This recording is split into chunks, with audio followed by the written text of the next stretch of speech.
Alright, hello everyone. Welcome to episode 8 of the Take It With a Grain of Sand podcast. I'm your host, Mikki P. Ricky P is... Wait! I was gonna say my name. Why are you interrupting me? I know what your name is, and I can say it. Well, I can say it too. No, I'm gonna say it. I'm Mikki P. No. And you're Ricky P. No. That is not how this works. I say my name. I'm Ricky P. This is a strange hill to die on, Ricky P.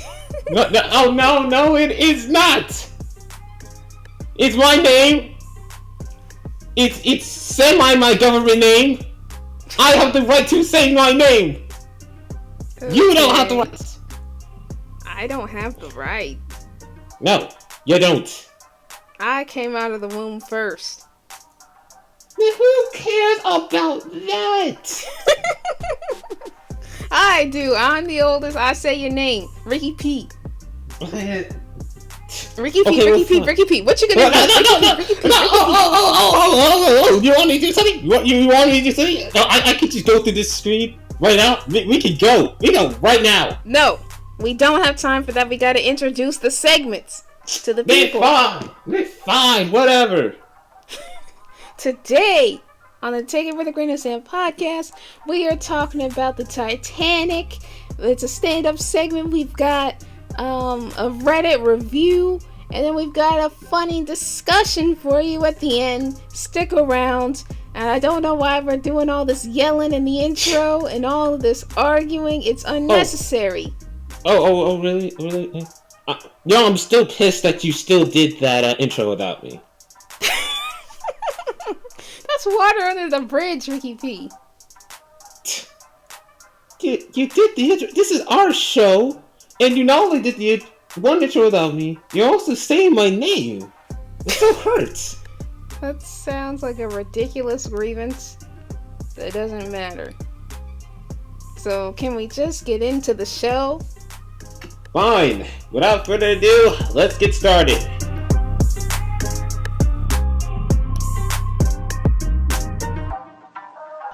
Alright, for this segment, we're going to be doing something a little bit different. You all are used to the Mikki P stand-up segment. Well, today, we've got Ricky P doing a stand-up segment, and I don't know about you, but I'm pretty excited about it. Ricky P, what are we talking about today? Oh, well, first, wait a minute. Am I supposed to actually stand up for this? Yes, you gotta stand up. It's the stand-up comedy segment. Oh, okay, fine. Yeah, get up. I will stand. Are you lazy? Okay. So, let me actually tell you this story that happened, I think, 2-3 months ago. So, drive up to Food Line, get some groceries, buy my groceries, buy the essentials, want some donuts, because, I want a little bit of dessert. Walk right out. No, I'm loading the groceries into the car, and then, to the right of me, I see a whole bunch of seagulls, 5 to 6 seagulls, they're just picking on bread or something, He said every day, you see seagulls picking bread up, near grocery stores. Why is it happening? Who knows? So, as I was loading up, I noticed a lot of them just flew away. I was just like, why did they do that? Why did all of them fly away? And then I look back at that piece of bread, and 2 crows were there. And then I was just asking, why did the group of white seagulls fly away from the black crows? And then I just realized something. They are flying away from the crows because the crows are black. That's what I actually saying. I was like, them seagulls are racist. Why? Wait, what? What did the crows do to the seagulls? Answer me that. Why? Why did that happen? They were black at the wrong place at the wrong time. Exactly. Look, I've never ever seen anything like that before. That was just crazy. But why can't they be there? The shade of red. Why you have to fly away? Why are they dangerous? Are you afraid that they're gonna attack you? No, they just flew in. They didn't do anything wrong. They didn't do anything to you. Racist seagulls. Exactly. As if we didn't have enough racism in this country. Yes. The birds too. Yeah. It's crazy. It's insanity. And that was something that I just thought of throughout that whole day. And that's one day I will never forget. We gotta do? All the SJWs, all the carrots, we need to go on Twitter right now. We are going to cancel those seagulls. You know what? No, scratch that. Cancel every single seagull. Hashtag Seagulls over party. Exactly. And we are going to be the front up for this. Like, presidents. Presidents of the campaign to Yes. get rid of seagulls? Yes. All right. You heard it here first, listeners. The Take It With a Grain of Sand hosts are going to get rid of these racist seagulls. And we're going to be the face of getting rid of racist seagulls party. Yes. We're going to oppose. We are going to intimidate. And we are going to get rid of these seagulls once and for all. No racism in America. It's angering. It's absurd and it's unacceptable. It's baffling. I have never been more offended in my life than when I saw that. Well, now you just sound entitled and pretentious. I don't care. This is the worst thing Ricky P's ever seen in his life. Yes. We need to have justice for those crows. Justice for the crows. They did not do anything wrong. You know what? There's more I want to say, but I think I already said what I need to say. And I think I'm going to be done. All right. Justice for crows. And any of you seagulls that are listening to this, you're going down. And I'm talking to the seagulls that were there that day. Watch out, seagulls. Yeah. I am coming for you. And welcome to another stand-up bit featuring Mikki P. Or the Mikki P stand-up bit, whatever you want to call it. I go for with this the Mikki episode, P stand-up segment. Yeah, that. And plus, what was this? Oh, yeah, right. This episode... Actually, I forgot the name of the episode. What is the stand-up bit? The Titanic? Ah, it's a Titanic. Wait a minute, the Titanic? That's right. I don't know how this could be funny, but I guess I'll just be quiet and just listen to what you have to say. That's right. You listen to me right now as I'm talking about the Titanic. I've got questions. So everyone knows what happened of the story of the Titanic, the unsinkable ship, hidden iceberg, right? And a bunch of rich people and their servants died that day, right? Yeah, right. I've got questions surrounding this mystery, and I'm not the only one. I've heard people talking about a lot of conspiracies surrounding the disaster of the Titanic. But today, I'm here to talk about one specific one that I thought of when listening to some people talk about it on a podcast. It sparked a new question for me that I haven't seen anyone talking about. And it is, why was there a cruise ship in the Arctic?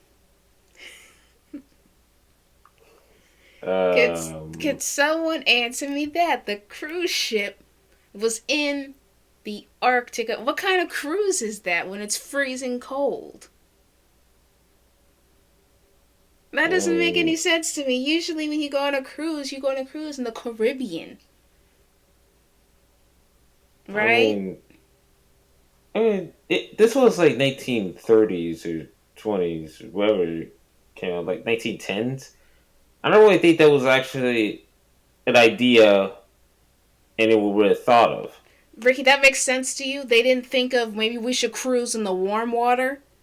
Yeah, but, I mean, I get They, it. It but does make no, no, sense. no, no, no, no. They had the ability to create a cruise ship. They knew that they could cruise in the warm water. They knew that there is tropical parts of the world that they could cruise in. I'm pretty sure they were aware of that. So why were they cruising in the Arctic? I think that that's kind of sus. Because think about this: would there have been as many deaths if it had sunk in warm water? Probably not, right? Because a lot of people froze to death when they got into the water. Yes. Of course, a lot of people drowned on the ship, but then the people that got out that there weren't enough lifeboats for that just got into the water, a lot of them froze to death. Those people might have survived at least long enough to get rescued if the water would have been warm, if they had been around the in the tropics, right? I think that that's kind of sus that they were cruising in the Arctic with the icebergs. Okay, so what are you actually saying? That they actually knew there was gonna be an iceberg, and that they just I wrote into it intentionally? I think that I've heard conspiracies that there wasn't an iceberg and that it was set to sink on purpose. What? So it could have been that. It could have just been they wanted as many casualties as possible. I've also heard that J.P. Morgan. Yes. J.P. Morgan was I can't remember how it goes. He was supposed to be on there, and then he wasn't, or he was on there. I think J.P. Morgan he had a ticket to be on that cruise, and he gave it away. But I'll tell you who had their tickets and went: a bunch of other big bankers, and they all died.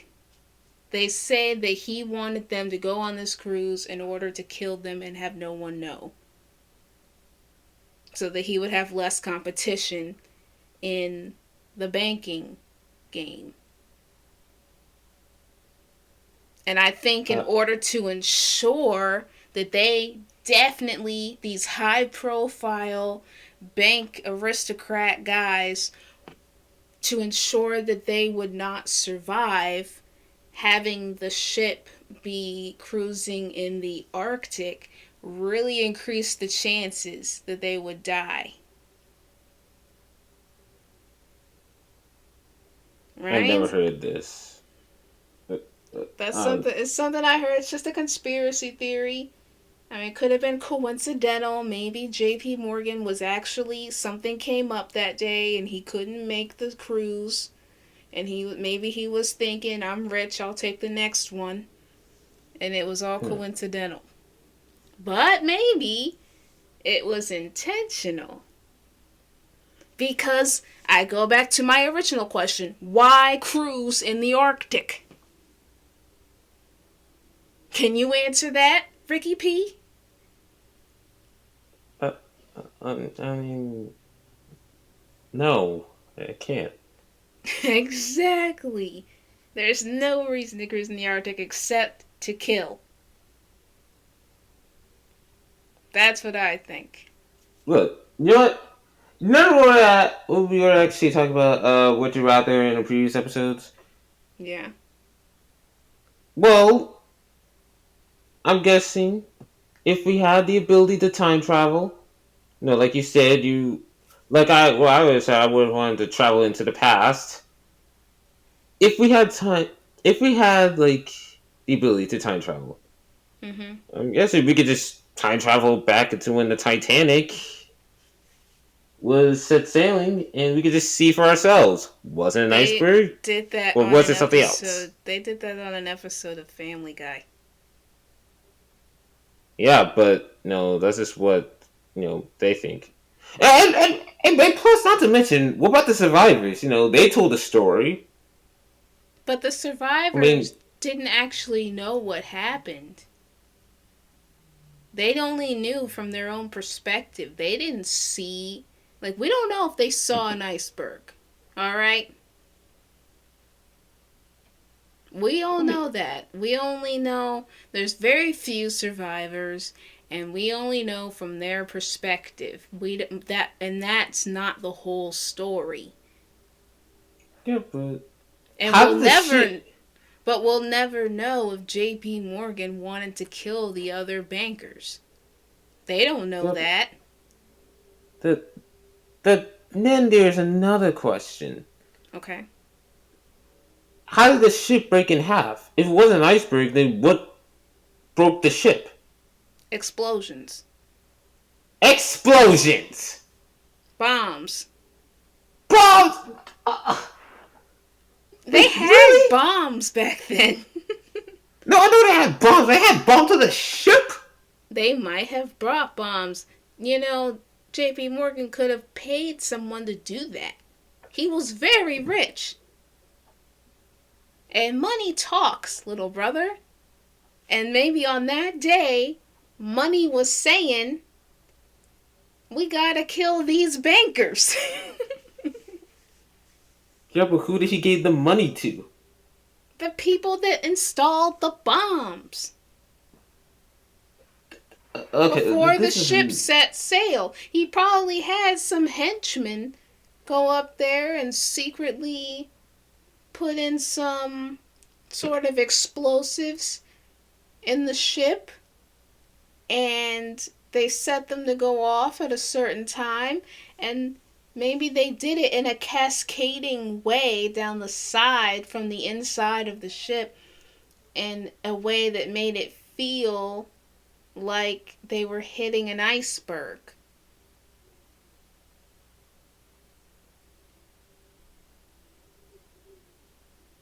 Any I don't other even know what to say. questions? No.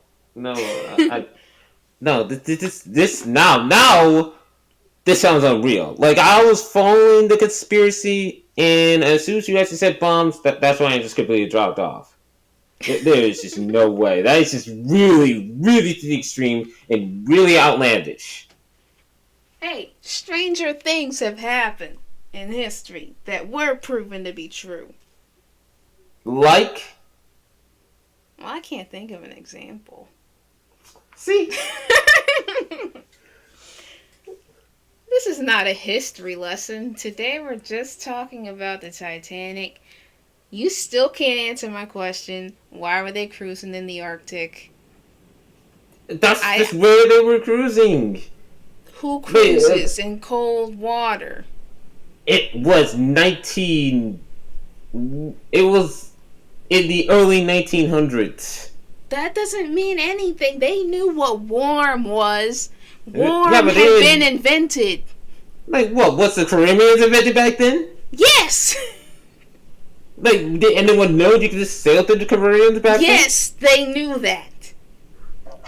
They made this ship. Well, I guess then the ship was just going, through the Arctic. Okay? That doesn't make it. No, that's not an answer. That makes no sense. Why? That doesn't make any sense. I mean, I don't even know if this conspiracy They theory knew. is even true. They knew that there was warm water, and yet they chose to sail through the Arctic. I think that's sus. uh, again, I really have no idea what to say. Uh, Exactly. So, how about we conclude this stand up bit with a few words in that please let me know in the comments if you know why they were cruising through the Arctic. Is it a legitimate real reason, or is it sus? What do you think out there, the listeners? And yeah, let us know, because I think it's pretty sus. okay. So, Well, I guess that will conclude the segment. But before we go, any government officials, FBI agents that are watching this, just know that this is just stand up bit. We are meaning this as a joke. It's just a joke. This is just some sort of fan fiction that Mickey has written and oh no. I have listened to. You think We are we I might have no. gotten into some territory that I wasn't supposed to? We are joking. She is joking. She is not being serious. Please do not come into our homes and remove us. Yeah, that would be We nice. we are just joking. This is not meant to be taken seriously. All right. Peace out. Alright, so for this segment, we're going to do something different we haven't done before. Hopefully, it'll become a recurring segment. If you guys like it, we're going to be doing a Reddit review. Ooh, And Reddit. yeah, so for today's subreddit that we're going to review, we're doing r/relationship advice. That's right, two single people are going to be reviewing relationship advice. Oh, that's right. And we're going to give our thoughts on these situations. There's some really funny stuff in here. So I'm just going to jump into the first one that I see. Alright? So the title of this one is, How do I, 23 female, tell my boyfriend, 30 male, that his comedy is bad? Um, just say that your comedy is bad. Well, let me get into it. Alright, so that's just the title. That's so funny. Okay, it says, My boyfriend has recently gotten into stand up comedy and he loves it, which is great. He has met a lot of cool people and has been doing open mics for a couple of months now. The only thing is, he isn't very good. Now, I know people need practice before they're good at anything, and comedy is one of them. But I get secondhand embarrassment really bad, and I can't barely stand going to these open mics anymore just to watch him bomb every time. He got a couple of laughs the other night, and it was sent to him. It sent him into this idea that he's really good and has been asking places to give him a full hour set. I cannot watch him do comedy for an hour. he he posted one of his sets on Reddit and people were commenting either things along the lines of oof, yikes, or good try, and he still can't grasp that maybe he isn't as good as he thinks and needs to work on material. What drives me crazy is he doesn't change his material. He has been reusing the same jokes that historically have not gotten laughs over and over and expecting them to finally get one. I know I'm probably being a bad girlfriend, but if I have to sit through his comedy one more time, I'm going to have a brain aneurysm. Okay, so this is a pretty funny issue to have. Her boyfriend's bad at comedy. He's 30. He's trying to get into comedy, but he's not funny. He keeps telling the same jokes. And she's getting embarrassed because he's so bad. And she's trying to be there for him, but he's just not funny. Well, Ricky P, what can we tell this girl that's really struggling right now with her boyfriend that's not funny but thinks he's funny? What I will actually, uh, what I could actually tell is that he's probably actually saying like old jokes, like dad jokes. Yeah. And for like our generation, we don't really find dad jokes funny. We just kind of find it cringe. Yeah, that's why we Actually, call make them dad jokes. yeah, it's will make it cringe.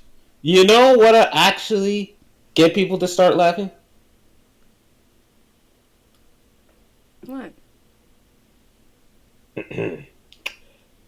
Dark humor. Now, hear me out. Now, you could either actually make jokes about like real life events, or we could actually make jokes about like your own race. It's been done in the past. It's gotten a lot of positive reactions by a lot of people because they find it funny, and like, well, some of the jokes are actually relatable. You just gotta stick to the dark humor ones. I don't know That's my about take. that. I don't know about that. Ricky P, first of all, the problem is we're supposed to be giving the advice to the girlfriend. Yes. The boyfriend thinks that he's funny. That's the problem. He doesn't want new jokes because he already thinks he's funny. Well, We got to give her some advice on how to navigate this relationship where he thinks he's funny, but she does not, and no one else thinks so. huh. So, what can she do to finally convince him that he's not funny? Maybe she should just tell him, look, you've Yeah, been doing all these open mics. You're getting a couple of chuckles, but you keep telling the same jokes and they're not really working. Maybe you should just work on your material. Because she's saying that he likes doing stand-up comedy. He likes getting on stage. He wants to make people laugh. And if he really wants that, then he should be able to take some constructive criticism from someone that really cares. Yeah, exactly. And, I think that that's a big part of comedy.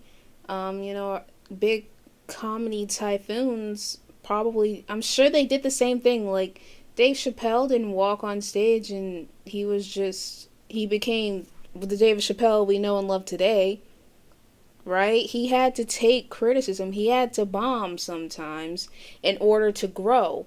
And it's like this guy, he's bombing, but he's not using it to grow into being a better comic.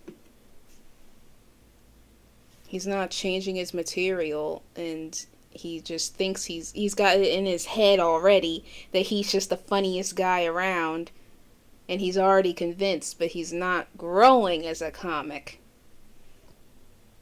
So maybe she should just sit him down and tell him that maybe he needs some new material. He needs to come up with something different, Not everyone can do the same types of jokes. Like the stuff that Jerry Seinfeld used to do, like making observations, what's the deal with airline food or whatever he used to say. That doesn't work for everyone. And so for some comics, dark humor works. I've seen I can't remember the guy's name. There was a Netflix special I watched where a guy did do a lot of dark humor jokes, and that worked for him. So it's like, and then there's other comics like Bill Burr, someone I really look up to. He does like longer storytelling style jokes. It's not a quick punchline. It's that you have to go on this journey with him as he very humorously describes some type of situation, and then it comes to a punchline. There's like all these different styles, and maybe he hasn't found the style that works for him, or maybe he needs to realize he's just not funny and shouldn't be a comedian. This isn't as funny as I thought it was gonna be. Yeah. This is very serious. But at the core of it, I mean, it's not that serious of a situation. It's just this girl doesn't think her boyfriend's funny. And I am also a 23 female like her. And I wouldn't date a 30-year-old. Maybe that's the first problem. I don't know. Maybe he's too Mm, old. uh, yeah, I was confused by that. Why is he 30? Why is there like a huge uh age gap? I mean, it's not a huge age gap. It's not crazy. I just I wouldn't do that because I don't think that I could relate very well to a 30-year-old personally. Um, but I mean, it seems like she really cares. Um, oh wait, there's another section to this comment. It says edit. So I wasn't expecting anyone to go through my post history. I know I should leave him. I know how horrible this relationship has been on my mental health. I also have no idea why I haven't left him other than the fact that I'm scared and currently don't have anywhere to go. This comment section has made me realize a lot of things, and I'm reaching out to my family to see what my options are in terms of getting out as soon as possible. Oh, there's a lot of other layers to this that we didn't know at first. Things are Hmm. already bad. This is just one of their issues. Oh, so let me go back to my first thing. What I was saying before I read that, maybe he's just too old. Yeah, probably. And if this isn't their only, I thought this wasn't a big deal. He's just not funny, and he thinks he's funny. That's not that big of a deal, but it looks like there's other issues here, and other people have dug deeper into this. I didn't. Hmm. So, Well, maybe she's just gonna break up with him then. Alright. well, problem solved. Should we do another one? Hmm. Might as well. Let's see here. What's funny? Oh, this might be funny. Okay, Okay. my 23 female boyfriend, 24 male, proposed to me in the worst way possible. Oh, I I can't wait to should hear this. mention in the relationship advice subreddit, everyone says their age and the letter F or M when they refer to themselves and their partners, so that we know what they are. So we got Oh, 22 female, and a boyfriend 24 male. All right. okay. My boyfriend of 2 years really, really wants to marry me. He has told me many times I am the love of his life and that he wants to spend the rest of his life with me. He wants to marry me as soon as possible. I want to spend the rest of my life with him, but I'm too young to be married right now. I've told him this many, many, many times. We agreed to get married in 2025 because of it, but boyfriend still wants to propose right away. I've known he was going to propose. We already picked out an engagement ring together. He asked me how I wanted to be proposed to, and I told him in a romantic way with just the two of us. I don't want to be proposed to in public or just out of the blue at home while I'm studying or something. I know it's selfish to say, but I want my heart to pound with love during the moment. Well, since then, it seems like boyfriend has ignored everything I said I wanted. He's asked me to marry him 5 times out of the blue at home while I'm doing chores or something. He doesn't want to go down on one knee or give me the ring. He doesn't go down on one knee or give me the ring. Just, hey, want to get married? Oh man, I'm gonna skip down a little bit. Here we go. Okay, this is where the title comes in. Yesterday, me and boyfriend went to the Ren Fair with our close friends. Earlier that week, I had a gut feeling he was going to propose. So earlier that week, I specifically told him over the phone, I don't want you to propose at the Ren Fair. Please don't. That isn't how I want it to go. I hate being the center of attention. That's all in quotes. Well, as we were regrouping and getting ready to leave, boyfriend, very tipsy, comes up to me, pulls out the ring, gets down on one knee, and he asks me in public, surrounded by people. I freak out and say I'm too young and walk away. But my boyfriend insists we can still be engaged. So I said fine, and he put the ring on. Then people started clapping, and I wanted to die. I still want to die thinking about it. And she basically says at the end she wants Reddit's help for what to do after that. This is insane. Oh my. Wow. Maybe they shouldn't even be together because he clearly doesn't know how to listen. Ew. This man clearly can't listen to save his life. According to this, she has said multiple times that she does not want a public proposal. And she doesn't want it random at home. She wants it just to be the two of them at home. But she doesn't want it randomly, like when she's doing random stuff. She wants it romantic. Okay. Like, what I'm guessing she's asking for here is like a nice dinner, you know? Or a romantic evening at home with like a nice dinner. Like some wine or something. What she's asking for is very simple, and she's being very straightforward, and he's just not listening, and he keeps proposing to her while she's doing chores. And now the one thing she wanted above all else, not in public. And she knew he was going to do this, and she tried to stop it in advance. And she told him, I don't want you to propose at this event at all. And he did it anyway. Oh man, why did he even bring the ring? She said she did not want him to propose at the fair. Well, I mean, well, he has his mind. When he has his mind set on one thing, he's gonna go through with that one thing. Like he past the consequences of his actions. Yeah, I guess you could say he's got ambition. Yeah, I can see the determination that this man has to marrying this girl. I mean, I already have the dedication. Because, for me, I'm not really that dedicated enough. Because I already know that marriage may lead to children, and I'm going to be just straightforward. As soon as my significant other says she's pregnant, I'm just gonna just quickly pack my things and then teleport somewhere, or probably just run out the door. That's really my that's how much dedication I have to marriage. But this man, nah, I could see this man being a dedicated and being a really amazing husband and an amazing father.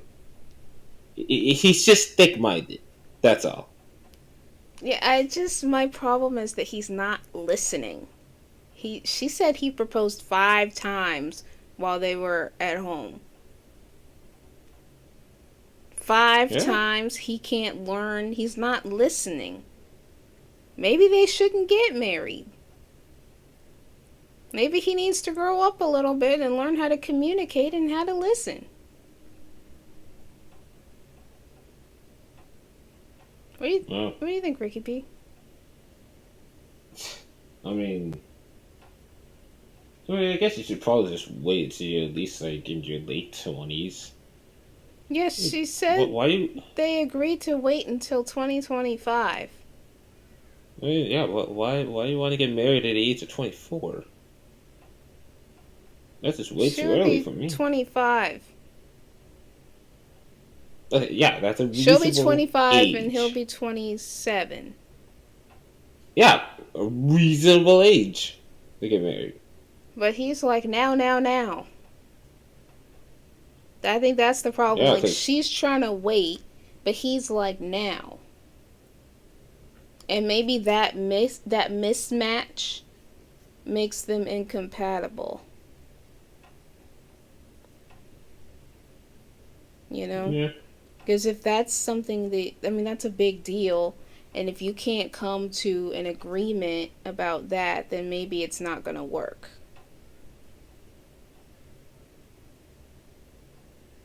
You know? So Okay. Okay. I mean, I see a few problems here. I see he's not listening, and I also see that they don't. Oh, a little spider just dropped down in front of my face. It's a little tiny spider. What you could see, Hmm. it's a little tiny little spider just dropped down right in front of me. I gotta get rid of it. Okay, it's gone. I blew on it and it flew away. All right. Okay, what was I saying? Oh yeah, so two problems. One, he's not listening. Two, they can't agree on their future together. Oh, the spider's back. It dropped down lower. Hold on, let me get a shoe. Ugh. What am I gonna? What do you want me just to sit here with the spider in my face? Okay. Can I like give my 2 cents? Okay, yeah, No, you while you're give doing your with two that. cents while I get some shoes and kill it. Okay.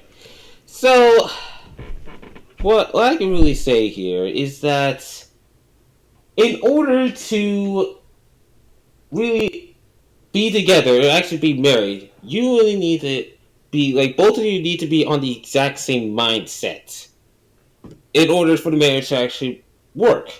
Because I mean, what if this is just the beginning? Like, there's probably a slew of problems in the future about the two not seeing eye to eye, which could lead to arguments. And the marriage not working, which leads to a divorce. And no one wants to actually go through a divorce. Not even the person who is wanting the divorce, which is our OP right here. So, what I'm saying is, for the guy, look, I know you want to actually marry this girl. I know you love this girl deeply, deeply, deeper into the Earth's core. But you gotta wait. It's just 3 years away. Just wait. Wait until you're 27. You're mature. You're not thick-minded. You're not stupid. You're not just going to like go out to your wife and say, "Hey, look, let's get married. We're gonna have a wedding. We're gonna have a cake. You know, I'm gonna say I do. You say I do. You know, kiss the bride. You know, even before then, like bachelor parties. Yeah, I'm gonna bachelor. You gonna have your bachelorette party? No, not now. This is not the time for that. And you know it, man.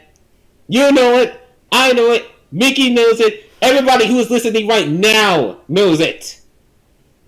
You are not ready. And that's all I have to say on the matter. Oh, good. You're done yelling. I got the spider, Yes. so I'm all set. I think they should break up. I think we're done with this segment. Yes. Yeah. Let's just go before I go on a rant that's gonna last probably like the next hour. Okay, good. Welcome to the discussion topic, or tab, or just segment, whatever you want to call it. And what is this discussion? Well, it's going to be answering a very, very important scientific question. Why are there obese kids? Now, this is like a discussion that Mickey and I had one day while, we were in my house. And I was listening to it, and we had this like, discussion, beforehand, and I was just thinking to myself, this can really make for a good segment. So, Mickey B, why don't you start us off? All right. So yeah, we had this discussion. I didn't even think it was that funny at the time, but like looking back on it. All right. So my thoughts on this are that a child. I don't understand how there's overweight kids because a child doesn't buy their own food or feed themselves. A child has to have an adult purchase their food and give it to them. Which means that if the child's obese, doesn't that mean that the parent overfed them and let them eat a bunch of junk food? I mean, and the thing is that the contrast to that is like, why they're obese adults. Well, adults don't have someone else to tell them to stop, right?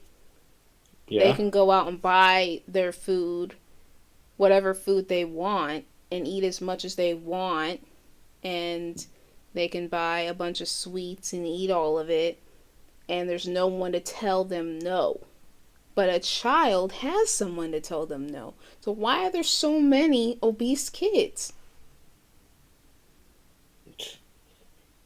I mean, I think that the parents are just overfeeding them. That's what's happening. So it's just all the parents' fault then, right? Yeah, yeah, it's totally the parents' fault. Yeah, what, like, I just don't understand why you would do that to your child. Mm. Look, if your child is not hungry, like, if they have a feeling inside them, they are full, they don't want to eat, they shouldn't, they should just stop eating. That's their body telling them that it's enough food, and, save it for tomorrow. Reheat it. But these Whatever. parents are making them finish it. That was something that our mother taught us, that we could stop eating when we were full. Yeah. And, But other parents are making their kids eat all of it. yeah. And, Yeah, I think that's why there's obese kids. and there's a lot. I mean, there was even, obese kids have been, like, around for, like, centuries, even our generation had I mean, I obesity don't from know being about kids. centuries, but what what this reminds me of? I remember when our father used to watch Maury all the time. And every Yes. now and then on Maury, there was a bunch of obese kids, and then they'd have the moms come out, and it was either one of two. Jeez, I can't talk. It was one of two scenarios. Either the mom was really sad about it; she was ashamed that her child was obese and she couldn't stop feeding him. Either that, or she was proud. Some of the moms were proud. They're like, "My baby eats whatever he wants. I like that my baby big." And it's so funny. I can't believe it was such a spectacle having these moms up there. And then they'd have like a Marine or something. That someone would come out and start yelling at them. And they'd be like, "Your child is gonna die." They'd be like yelling at these moms. And I know, I can't remember how many times this happened. I know at least one of them, they made this woman walk around in a fat suit for a few days and feel what it's like to be her child every day. And, she was like, she didn't like the stares she got, all these like judgmental looks, and that's what made her want to change. It's like, that's what her child goes through all the time, and that's what he's going to continue to go through if he doesn't lose weight and get back on track. So that's what this reminds me of. So I guess part of it is that some parents are okay with their child being really overweight. Some parents like it. Yeah. I give my baby fried chicken and ice cream or whatever he wants to eat. They'd say stuff like that. Yeah. It was so ghetto. But yeah, that's what it was like. Some of those parents on that show, they would act like that, and they were proud of their morbidly obese they're like 10-year-old that's 150 pounds. It was like crazy, and they were proud. Some of them were proud. So maybe that's why there's obese kids. Some parents are proud to have their child obese. And, way back in the day, like what you were talking about centuries ago, it was a sign of status to be obese because there wasn't enough food to go around. So if you were overweight, that meant that you were doing really well in life because you were able to feed yourself so much, and being skinny was a sign of being poor. So maybe there's something that comes back from that, that like they feel like that means that they're providing for their child because their child always has enough to eat. And that's like a sign of like they're actually a good parent because their child's not going hungry. What do you think, Ricky P? Uh, that's what I think. But there's going to be consequences for this because next thing you know, your child's going to end up on My 600 Pound Life. Mm-hmm. And I've seen the show. Our father's seen the show, and it's just like it's so mesmerizing to me. Like it just amazes me how you could just go and being like that. Like it's disgusting. I look at these Well, come people on. and it just like wow. Come on, Ricky P. We do not cast judgment on this show. Yeah, I'm okay, damn it, still. It's just like it just mesmerizes me. And like you can't even leave the bed. Like, you're so fine. You can't leave the bed. Like it's sad. But at the same time, like I'm in a loss of words. But But those are adults. They made their choices. yeah, but it had to come from somewhere. Yeah. It starts when you're a kid. Everything starts when you're a kid.